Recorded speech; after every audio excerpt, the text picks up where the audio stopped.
Kam kerina kekelengan kami Mamre GBKP Runggun Kebayoran Lama. Jumpakah kita ibas peanta arah online sini lakukan kita bas paksa ena. Ope dengar ras-ras kita ngorati kata dibatasi jadi nas peanta si pebulat lebih ukurta ras kita toto kita. Tuhan dibata Bapa kami siringan ibas surga, isahkan kami bujurman bandu, ibas kesempatan enda, bancika kami jumpa ibas PA kami, sini lakukan kami secara virtual, secara online. Kesahdu sibadia, sing kuasai pusuh praten, ras perukuran, kerina mamre, sing ikuti PA enda, ibas ingan nanari masing-masing. Kam si masu-masusa gelah malam ati kami ibas ngaloken kebenaran firmandu. Kam si ngurapi kemahandu, kam si ngajari ras sinampatisa gelah ngasup kemahandu, nehken kebenaran firmandu bagi sentudu ras surah-surandu. Ngerana dagi kam Tuhan narah nas PA kami, nggosikap kami ngaloken firman-Mu. Ibas gelar Tuhan Yesus, reh kami ertoto ras ngatakan bujur man bandu. Haleluya, haleluya, amin. Mamre sini kelengi kami ibas Tuhan, firman Tuhan si jadi nas peanta ibas minggu enda, dibuat ibas padan sindekah pengerana pasal 5 ayat 10 aloh 20, tapi di bahasa Indonesia pengkhotbah pasal 5 ayat 17 sampai dengan ayatnya yang ke-19. Jadi kami membacakan kepada kita dari bahasa Indonesia pengkhotbah pasal 5 ayat 17 sampai dengan 19. Demikianlah firman Tuhan. Lihatlah yang kuanggap baik dan tepat ialah kalau orang makan minum dan bersenang-senang dalam segala usaha yang dilakukan dengan jerih payah di bawah matahari selama hidup yang pendek yang dikaruniakan Allah kepadanya, sebab itulah bahagiannya. Setiap orang yang dikaruniai Allah kekayaan dan harta benda dan kuasa untuk menikmatinya, untuk menerima bahagiannya, dan untuk bersukacita dalam jerih payahnya, juga itu pun karunia Allah. Tidak sering ia mengingat umurnya, karena Allah membiarkan dia sibuk dengan kesenangan hatinya. Demikian pembacaan firman Tuhan yang menjadi nas PA kita. Tema dari firman Tuhan ngenanami ulih pendahin, ya, menikmati hasil jerih payah, menikmati hasil dari usaha atau pekerjaan. Tujuan gelah mamre si pertama meteh erdahin ras ngenanami ulih pendahin bagin perdalanan kegeluhan. Si peduakan tetap tutus erdahin ras ngatakan bujur ibas ulih pendahin si ibreken dibata. Mamre sini kelengi kami ibas Tuhan. Tema ini sebenarnya tema yang sudah berkali-kali kita bahas, kita diskusikan, kita renungkan. Tapi memang tema ini penting untuk terus diperhatikan di dalam kehidupan kita. Yang pertama, berdasarkan Alkitab, khususnya di kitab Kejadian pasal 1, bagaimana Allah menciptakan langit, bumi, dan segala isinya. Di sana kita melihat bahwa Allah telah terlebih dahulu menciptakan segala yang diperlukan oleh manusia di kemudian hari untuk menopang hidupnya. Barulah setelah selesai semua itu, kemudian Allah menciptakan manusia. Ini luar biasa.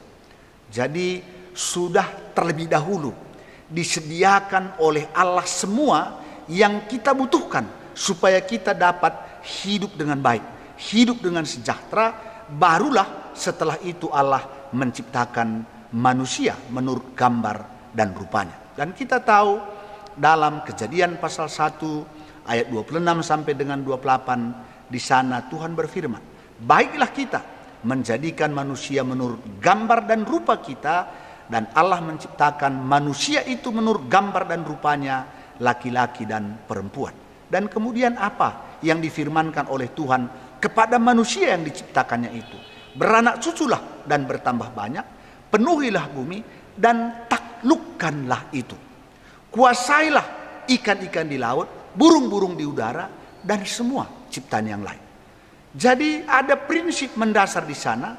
Sekalipun Allah sudah menciptakan, menyediakan segala yang diperlukan oleh manusia, namun manusia dalam mendapatkan kebutuhannya itu, dia harus berusaha, dia harus bekerja.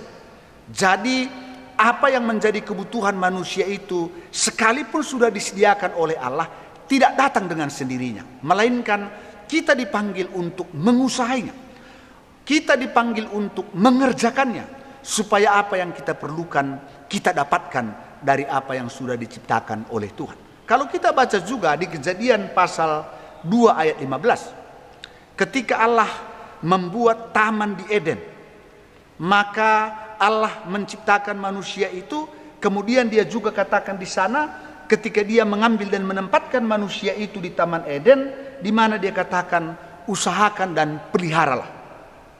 Jadi manusia dipanggil untuk mengusahakan, untuk memelihara dari apa yang Tuhan sudah ciptakan, demi menunjang kehidupan manusia menjadi kehidupan yang baik dan damai sejahtera. Jadi jelas bahwa manusia harus bekerja sejak dari awal. Manusia harus berusaha untuk mendapatkan apa yang dia perlukan. Dan kalau kita baca juga dalam Keluaran pasal 20 ayat 8 sampai dengan 10, di sana dikatakan, ingat dan kuduskanlah hari Sabat, 6 hari lamanya engkau harus bekerja, melakukan pekerjaanmu, tetapi hari ketujuh engkau harus berhenti dari segala pekerjaanmu. Apakah yang dimaksud di sini? Bahwa bayangkan dari 7 hari itu kita dipanggil mengerjakan pekerjaan kita, menjalankan usaha kita 6 hari. Jadi sebenarnya kehidupan manusia itu hari-harinya banyak dihabiskan dalam bekerja. Oleh karenanya dapat dikatakan sepanjang kita sehat, sepanjang kita masih sanggup, maka manusia itu tidak mungkin melepaskan dirinya dari bekerja. Yang menjadi persoalan, ya mungkin pekerjaannya tidak mengikat lagi. Tapi pekerjaan itu adalah bagian dari hidup manusia yang tidak dapat dilepas pisahkan. Oleh karenanya sering dikatakan bahwa bekerja itu adalah hakikat daripada hidup manusia itu. Jadi jelas bahwa bekerja itu bukan kutuk.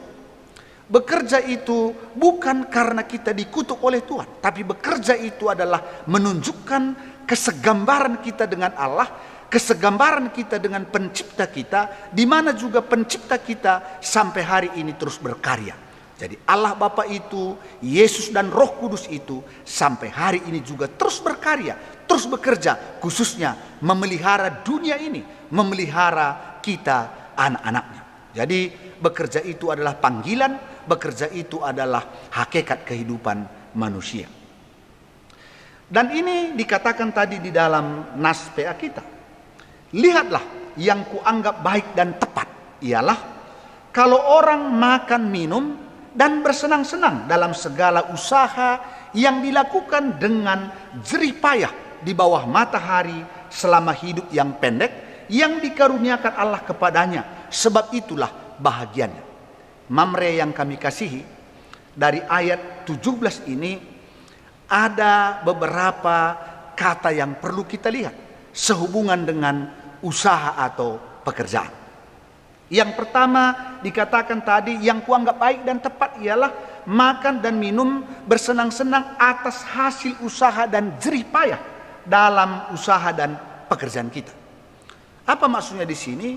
Tujuan pokok, tujuan utama kita berusaha, tujuan utama kita bekerja ialah untuk mendapatkan kebutuhan pokok dalam hidup kita.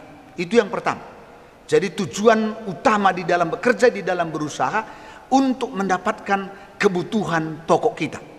Di sini memang disimbolkan dengan makan dan minum. Tapi tentu bukan hanya soal makan dan minum, karena kita memiliki kebutuhan yang namanya kebutuhan primer. Jadi kebutuhan primer itu setidaknya ada 3. Apa itu? Yang pertama tentu pangan. Itulah yang berbicara tentang makan dan minum. Yang kedua berbicara tentang sandang, ya, pakaian. Kebutuhan untuk menutupi diri kita. Dan yang ketiga ialah papan, tempat tinggal. Jadi di sini jelas dikatakan bahwa tujuan pokok, tujuan utama ketika kita bekerja ialah supaya kita beroleh kebutuhan dasar kita, kebutuhan pokok kita. Jadi itu yang terutama dulu. Jadi bukan yang lain-lain, bukan kekayaan atau hal-hal yang lainnya. Ini yang pertama. Kemudian yang kedua, dikatakan tadi segala usaha yang dilakukan dengan jerih payah. Nah, ini Mamre sebenarnya hanya mengulang, sebenarnya hanya mengingatkan kita.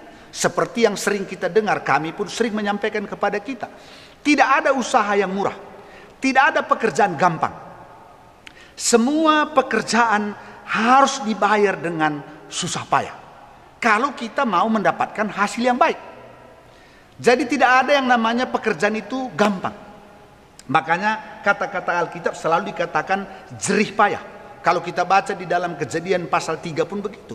Engkau harus berjerih payah supaya tanah ini memberikan hasil kepadamu. Oleh karenanya kita harus menanamkan dalam hati kita, tidak ada usaha yang gampang, tidak ada pekerjaan yang gampang. Pekerjaan itu harus dibayar dengan jerih payah. Karena hanya dengan jerih payah kita akan menerima hasil yang baik dalam hidup kita, hasil yang optimal di dalam hidup kita.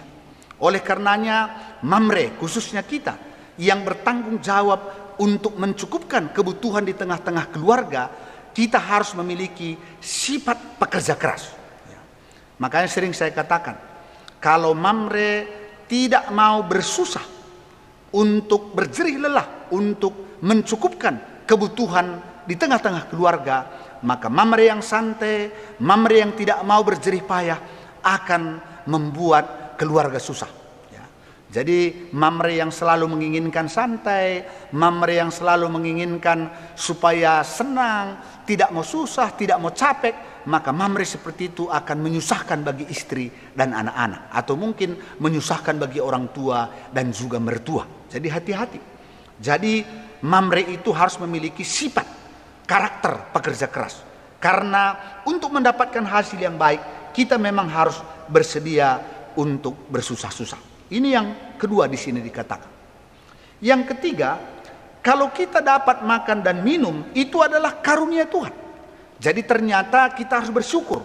Kalau dari hasil jerih payah kita, ada hasil yang kita dapat, ada hasil yang kita terima, dan kita bisa menikmatinya, dan kita bisa mengalami kesenangan oleh karena hasil dari pekerjaan kita. Ingat, itu pun adalah kasih karunia daripada Tuhan. Amin. Sebab banyak yang kita lihat bekerja ternyata gagal. Orang sudah bersusah payah tapi ternyata nggak cukup. Oleh karenanya, kalau kita diberi Tuhan menikmati hasil jerih payah kita itu, bisa makan dan minum, bisa bersenang-senang melalui hasil dari pekerjaan kita, ingat bahwa itu adalah kasih karunia Tuhan. Jadi puji Tuhan kalau kita masih bisa menikmatinya, bersyukurlah kepada Tuhan.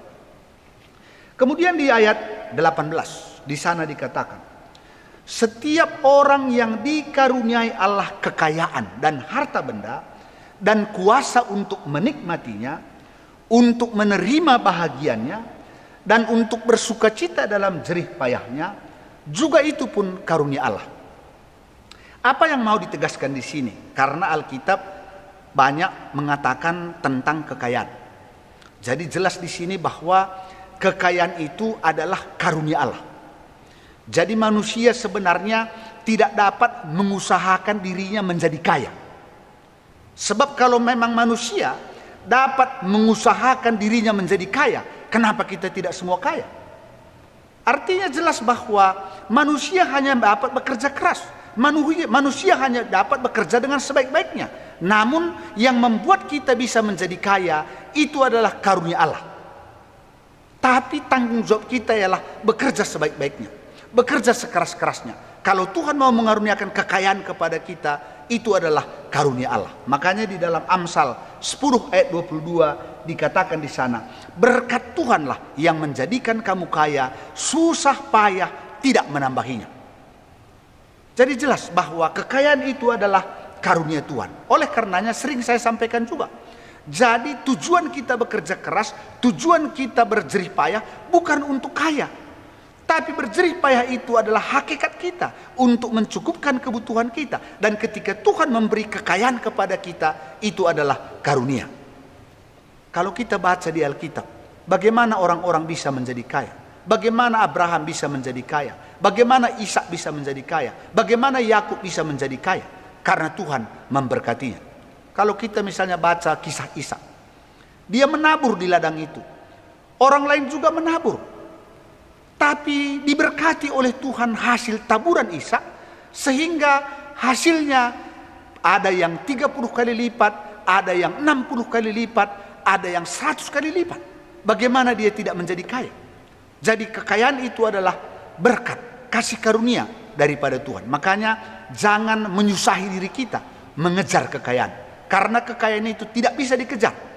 Kekayaan itu adalah berkat yang datangnya daripada Tuhan. Nah, dan ketika kita bisa menikmati kekayaan itu, harta benda dari pekerjaan kita, itu pun karunia. Dan itu adalah bahagian kita. Jadi bersyukur. Karena ternyata di dalam Pengkhotbah pasal 5 dikatakan juga bahwa ada kemalangan yang kulihat di bawah matahari. Apa itu kemalangan itu? Dia katakan di sana kemalangan itu di Pengkhotbah pasal 6 ayat 1 dan 2, di mana dikatakan ada suatu kemalangan yang telah kulihat di bawah matahari yang sangat menekan manusia. Orang yang dikarunia Allah kekayaan, harta benda dan kemuliaan, sehingga ia tidak kekurangan sesuatu pun yang diingininya, tetapi orang itu tidak dikaruniai kuasa oleh Allah untuk menikmatinya, melainkan orang lain yang menikmatinya. Ini adalah kesia-siaan dan penderitaan yang pahit. Mamre yang kami kasih, kami sering mengatakan bagaimana ini contohnya, bahwa kepada orang dikaruniai kekayaan, dikaruniai banyak hal, tapi tidak dikaruniai menikmati. Saya pernah melihat waktu pengalaman pelayanan, misalnya waktu di Bandung. Itu ke arah Cipaku itu ada banyak rumah-rumah seperti istana besarnya. Tapi apakah pemilik rumah itu yang menempatinya? Tidak. Pemilik rumah itu ada di Jakarta. Jadi bukan pemiliknya yang menikmatinya. Yang menikmatinya justru orang yang dibayar di sana untuk menjaga rumahnya itu. Ini kan kemalangan. Kemalangan. Kenapa saya katakan kemalangan? Justru orang yang tinggal di sana itulah yang menikmati. Dia tidak perlu membangun. Dia tidak perlu membayar pajaknya. Justru berasnya pun dikasih pula untuk menjaga rumah yang seperti istana itu. Yang memiliki rumah itu, saya pernah bertanya dengan orang yang tinggal di situ. Apakah pemilik rumah ini bisa sebulan sekali datang ke sini? Dia katakan barangkali setahun pun hanya sekali. Bayangkan saja. Dan dia harus mengeluarkan uang yang banyak untuk membeli rumah besar di Cipaku itu, tapi bukan untuk menikmatinya. Bayangkan saja. Ada juga orang membangun kolam renang, tapi dia tidak pernah berenang di dalamnya. Justru orang yang membayar dengan harga murah, mereka lah yang selalu berenang di kolam renang itu. Kan ini kemalangan. Makanya hati-hati. Kalau Tuhan memberi kita kekayaan harta benda dan kita bisa menikmatinya, ucaplah syukur kepada Tuhan. Karena itu pun adalah kasih karunia. Jadi luar biasa. Nah, endam mamre man kekelengan kami bas Tuhan. Maka ninan de temanta ngenanami ulih pendahin. Bekerja itu adalah hakikat hidup kita. Berusaha itu adalah hakikat hidup kita. Dan itu kita lakukan sepanjang hidup kita. Manusia tidak mungkin terlepas dari pekerjaannya. Dan pekerjaan itu tentu hari-hari ini sangat beragam. Betapa banyaknya sekarang profesionalis. Betapa banyak sekarang jenis-jenis pekerjaan.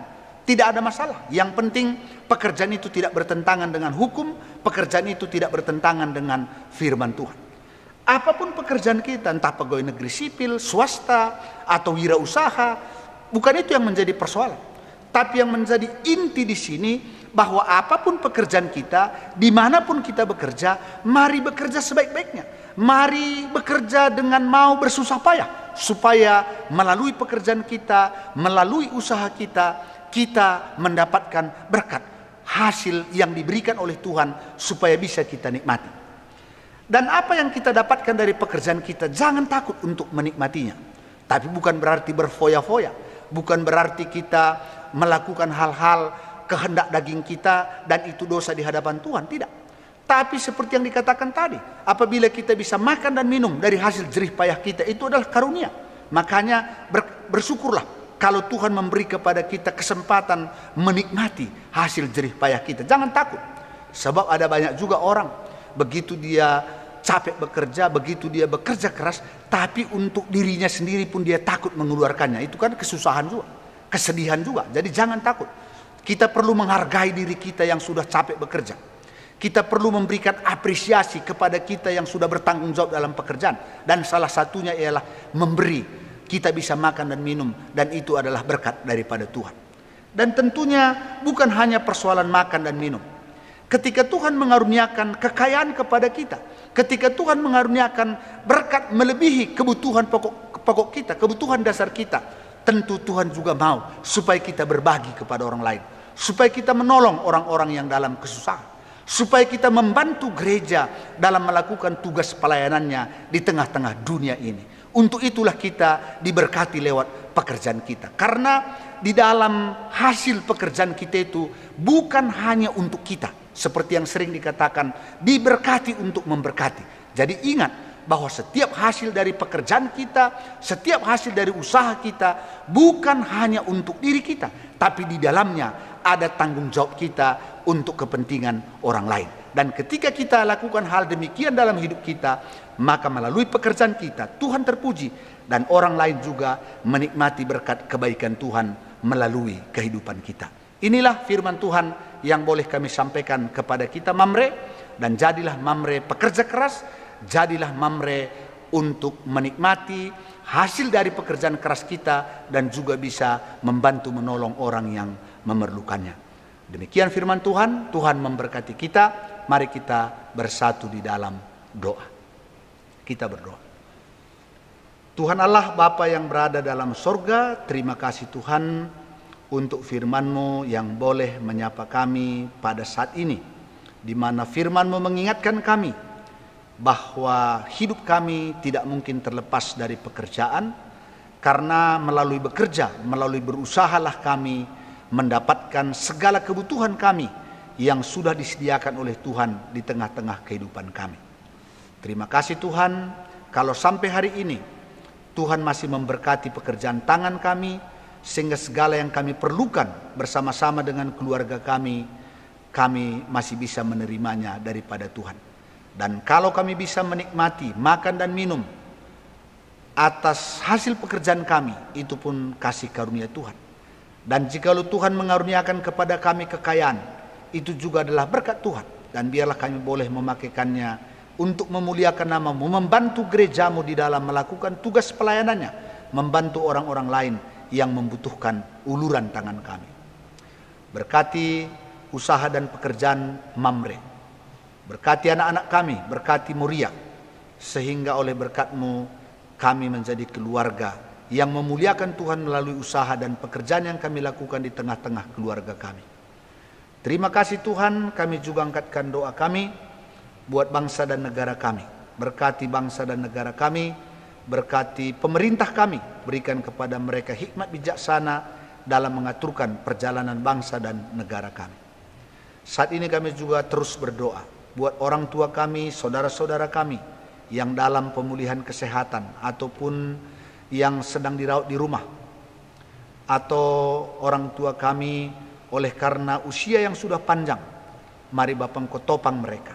Kami angkatkan doa kami buat orang tua kami, Bapak Ita Sembiring, Bapak Febri Ginting, Nande Ingrid Surbakti, Dedi Suranta Surbakti, dia akan nandirip kabangun, nandi Linda Sembiring, Pertua Emeritus Bapak Barista Brahmana, saudara kami Dini Buru Brahmana, Pertua Emeritus Bapak Bina Sembiring, nandi Sika Sembiring, dia akan Emeritus nandi Melda Pandia, Bapak Suranta Pandia, anak kami Ripka Buru Pandia, Bapak Aleta Purba, Bapak Ika Guru Singa, Pertua Emeritus Bapak Lora Stepu, Nora Emeritus nandi Lora, nandi Bas Sembiring, nandi Tawan Brahmana, Rahna Darmawati Buru Sinulingga, Bapak Lina Tarigan, Bapak Erika nandi Erika Sinulingga, Biring Grace, Tiga Nevi, anak kami Aldo Sinulingga, nandi Lusin Surbakti, Bapak Morel Sebayang, Bapak Paria nandi Paria Sembiring, nandi Neti Pranginangin, Naras Bapak Surya Barus, nandi Ninta Bangun, nandi Ninta Sembiring, Nora Emeritus nandi Jengok Sebayang. Dalam nama Yesus Tuhan jamah, Tuhan lawat, Tuhan memberikan kesembuhan kepada orang tua kami dan saudara-saudara kami. Terima kasih Tuhan, biarlah Tuhan tetap beserta kami, Tuhan tetap menjaga kami dalam menjalani hari-hari kami di tengah-tengah masa pandemi COVID-19 ini. Kami percaya pertolongan-Mu sempurna atas kehidupan kami. Inilah doa permohonan kami. Dalam nama Yesus kami sudah berdoa dan bersyukur. Haleluya. Amin. Bagendam peanta bas kesempatan enda menjua-jua. Salam Tuhan si masu-masu kita kerina. Amin.